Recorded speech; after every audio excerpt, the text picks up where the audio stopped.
రేపటి నుంచి అయితే ఇండియా వర్సెస్ న్యూజిలాండ్ 3 మ్యాచ్‌ల ఓడిఐ సిరీస్ అయితే స్టార్ట్ కాబోతుంది. ఈ మ్యాచ్ అయితే వడోదర ఇంటర్నేషనల్ స్టేడియంలో అయితే జరగబోతుంది. ఇక ఈ 2 టీంల మధ్యన హెడ్ టు హెడ్ స్టాట్స్ చూసుకున్నట్లయితే ఓడిఐ మ్యాచెస్‌లో ఇప్పటివరకు 120 మ్యాచెస్‌లో పార్టిసిపేట్ చేయగా అందులో 62 మ్యాచెస్ అయితే ఇండియా గెలిచింది. 50 మ్యాచెస్ అయితే న్యూజిలాండ్ గెలిచింది. 7 మ్యాచెస్ అయితే నో రిజల్ట్‌గా మిగిలిపోయాయి. ఒకటైతే టైగా అయితే మిగిలిపోయింది. ఇప్పటివరకు హెడ్ టు హెడ్ స్టాట్స్ ప్రకారం చూసినట్లయితే మన ఇండియా అయితే డామినేషన్ పొజిషన్‌లో అయితే ఉంది. ఈవెన్ మనము లాస్ట్ 5 మ్యాచెస్‌లో చూసుకున్నా కూడా ఓడిఐ ఫార్మాట్‌లో న్యూజిలాండ్‌ని అయితే మన ఇండియా ఓడిస్తూనే ఉంది. టిల్ 2023 ఓడిఐ వరల్డ్ కప్ నుంచి మన ఇండియా అయితే న్యూజిలాండ్‌ని ప్రతి ఓడిఐ మ్యాచెస్‌లో అయితే ఓడించేసింది. ఈవెన్ మనము 2024 ఛాంపియన్స్ ట్రోఫీలో చూసుకున్నా కూడా మన ఇండియా అయితే ఓడించేసింది న్యూజిలాండర్స్‌ని. ఫైనల్స్‌లో అలానే లీగ్ స్టేజెస్‌లో కూడా ఓడించింది. ఇక వడోదర ఇంటర్నేషనల్ స్టేడియంలో అయితే మన ఇండియన్స్‌కి అయితే చాలా మంచి రికార్డ్స్ ఉన్నాయని చెప్పుకోవచ్చు. మెయిన్‌లీ ఇక్కడైతే మన ఇండియా ఒకే ఒక మ్యాచ్ ఆడింది. ఆడిన ఒక మ్యాచ్ కూడా మన ఇండియా అయితే సునాయాసంగా గెలిచింది. అలానే ఈ గ్రౌండ్ యొక్క స్టాట్స్ విషయానికొస్తే ఇప్పటివరకు 3 మ్యాచెస్ జరుగుతాయి. అందులో ఫస్ట్ బ్యాటింగ్ చేసిన టీం 2 సార్లు, అలానే సెకండ్ బ్యాటింగ్ చేసిన టీము ఒకే ఒకసారి అయితే గెలిచింది. ఈ గ్రౌండ్‌లో చూసినట్లయితే యావరేజ్ స్కోర్ ఏకంగా 278 ఉంది. ఈ గ్రౌండ్‌లో అయితే ఒకే ఒక మ్యాచ్ ఇండియా ఆడింది. ఆ మ్యాచ్ అయితే న్యూజిలాండ్ అగైనెస్ట్. ఈ గ్రౌండ్‌లో అయితే శుభ్‌మన్ గిల్‌కి అయితే మంచి రికార్డే ఉంది. ఆడిన ఒక మ్యాచ్‌లో అతడు ఏకంగా 120 రన్స్ అయితే కొట్టి న్యూజిలాండ్ పైన ఒక సెంచరీ అయితే చూపించాడు. అలానే మన ఇండియన్ ప్లేయర్స్‌కు చాలామందికి న్యూజిలాండ్ అంటే చాలా ఫేవరెట్ టీమ్. అలానే శ్రేయస్ అయ్యర్, శుభ్‌మన్ గిల్ లాంటి ప్లేయర్స్ అయితే న్యూజిలాండ్ అనగానే విరుచుకుపడుతూ ఆడుతూ ఉంటారు. ఈవెన్ శుభ్‌మన్ గిల్‌కి అతనికి న్యూజిలాండ్ పైన ఒక డబుల్ సెంచరీ కూడా ఉంది. ఇక పిచ్ రిపోర్ట్ విషయానికొస్తే టిపికల్ ఇండియన్ పిచెస్ లానే ఇనీషియల్లీ డెఫినెట్లీ పేసర్‌లకు కొంచెం బౌన్స్ అలానే సీమ్ మూవ్‌మెంట్ ఉండే అవకాశాలున్నాయి. పోను పోను అయితే డెఫినెట్లీ స్పిన్నర్స్ అయితే ప్లేలోకి వచ్చే అవకాశాలు 100కి 200% ఉన్నాయి. అలానే సెకండ్ ఇన్నింగ్స్‌లో అయితే చాలా స్లోగా అయ్యే అవకాశాలు కూడా చాలా ఎక్కువగా అయితే కనిపిస్తుంది. ఇనీషియల్ అయితే ఇది చాలా మంచి బ్యాటింగ్ ఫ్రెండ్లీ వికెట్ ఉండవచ్చు అని ఇప్పటివరకు వచ్చిన ప్రెడిక్షన్స్ అలానే ఎక్స్పర్ట్స్ అయితే చెబుతూ వచ్చారు. ఇక మన ఇండియన్ టీం విషయానికొస్తే ఓడిఐలో అయితే బ్రిలియంట్ ఫామ్‌లో ఉంది.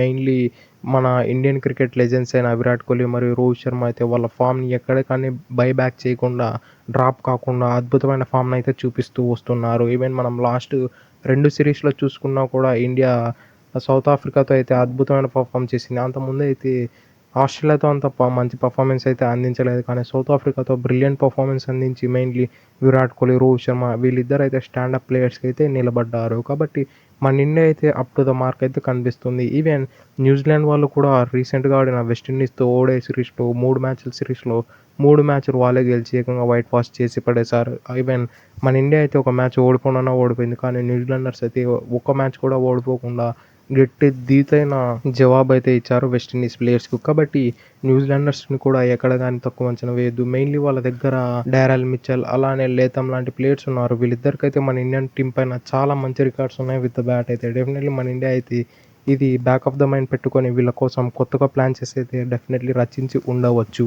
ఇక న్యూజిలాండ్ టీమ్ యొక్క స్ట్రెంత్ చూసినట్లయితే వాళ్ళ బ్యాటింగ్ అయితే చాలా ఎక్స్‌పీరియన్స్ మరియు చాలా ఫామ్‌తో అయితే కూడుకొని ఉంది. ఇక వాళ్ళ బౌలింగ్ విషయానికొస్తే చాలా వరకు ఇన్‌ఎక్స్‌పీరియన్స్ కనపడుతుంది. ఈ బౌలింగ్‌లో అయితే నాకు తెలిసినంత వరకు మన ఇండియన్స్‌కి ఒక కైల్ జెమిసన్ తప్ప ఎవరే కానీ ప్లేయర్స్ తెలిసి ఉండకపోవచ్చు.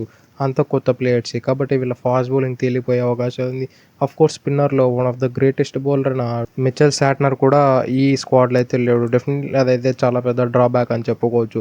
మిచెల్ శాట్నర్‌కు ఉన్న ఎక్స్‌పీరియన్స్ అయితే మన ఇండియన్ ప్లేయర్స్‌ని అందరిని బోల్తా కొట్టించేంత ఎక్స్‌పీరియన్స్ ఉంది ఆయన దగ్గర. కాబట్టి అతడు ఉండింటే డెఫినెట్‌లీ మన India versus New Zealand different scenario ఉండేది.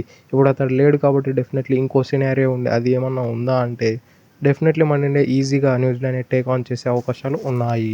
ఇక మన ఇండియా యొక్క స్ట్రెంగ్త్స్ విషయానికొస్తే మన ఇండియా ఎక్కడ కానీ వీక్‌నెసెస్ అయితే కనిపించలేదు. లాస్ట్ సిరీస్‌లో అయితే ఆ ఫాస్ట్ బౌలింగ్ వీక్‌నెస్ కనిపించింది. కానీ ఈ సిరీస్‌లో దాన్ని కవర్ అప్ చేస్తూ మన వాళ్ళు మొహమ్మద్ సిరాజ్‌ని అయితే తీసుకొనొచ్చారు. ఇక మన ఇండియా తరపున ఏమన్నా ఒకటైతే కనిపిస్తుంది నాకైతే వీక్‌నెస్. అదే Shreyas Iyer fitness. If in case అతడు కూడా ఫిట్ లేకుంటే అతని ప్లేస్‌లో ఎవరు ఆడతారు అన్నదైతే చాలా వరకు క్వెషన్స్ ఉన్నాయి.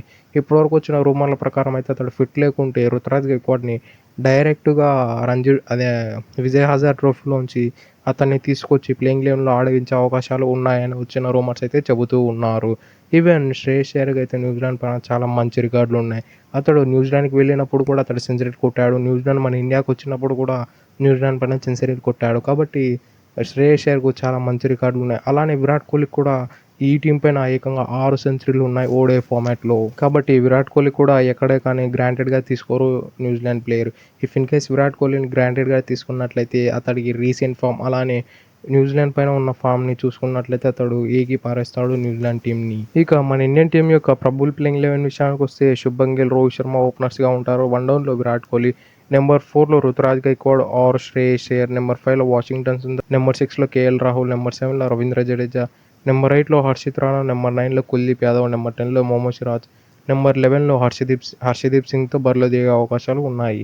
ఇక వేరాజ్ న్యూజిలాండ్ టీం విషయానికి వస్తే నెంబర్ 1లో ఓపెనర్స్గా డెవెన్ కాన్వే మరియు విల్ యంగ్ దిగే ఓపెనర్స్గా దిగుతారు. అలానే నెంబర్ 3లో నికోలస్ ఆడే అవకాశాలు ఉన్నాయి. నెంబర్ 4లో డారెల్ మిచెల్, నెంబర్ 5లో wicket keeper Tom Latham, number 6లో బ్రేస్వెల్, అలానే నెంబర్ 7లో గ్లెన్ ఫిలిప్స్, నెంబర్ 8లో కైల్ జెమిసన్, నెంబర్ 9లో ఫోక్స్, నెంబర్ 10లో Aditya Ashok or Jayden Lennox అయితే బరిలో దిగుతారు. నెంబర్ 11లో అయితే మైకిల్ రే, వీళ్ళతో అయితే బరిలో దిగే అవకాశాలు ఉన్నాయి. ఇప్పటివరకు అయితే మనము చూసిన ఫాస్ట్ బౌలింగ్ యూనిట్లో కైల్ జెమిసన్ తప్పితే ఏ ఒక్క ప్లేయర్ కూడా మనకు తెలియదు.